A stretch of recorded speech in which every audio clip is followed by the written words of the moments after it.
السلام علیکم خواتین و حضرات، اللہ تعالیٰ آپ لوگوں کو خوش رکھے، اس دنیا میں بھی اور آخرت میں بھی آپ کی بخشش فرمائے، آمین۔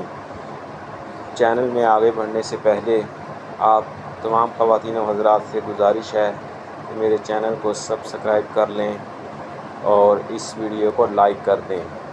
تو آج ہم بڑھتے ہیں حضور علیہ الصلوۃ والسلام کی اس حدیث کی طرف، تم میں سے بہتر کون؟ رسول اللہ صلی اللہ علیہ وآلہ وسلم نے فرمایا، تم میں سے بہتر وہ ہے جو اپنے گھر والوں کے لیے بہتر ہو، اور وہ اپنے گھر والوں کے لیے، اور میں اپنے گھر والوں کے لیے سب سے بہتر ہوں۔ اور جب تم میں سے کوئی مر جائے تو اسے خیر بات کہہ دو، یعنی اس کی برائیوں کو یاد نہ کرو۔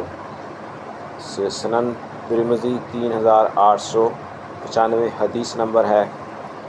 تو یہ ہماری آج کی حدیث تھی، ہمیں اس حدیث پر عمل پیرا ہونا چاہیے، آمین۔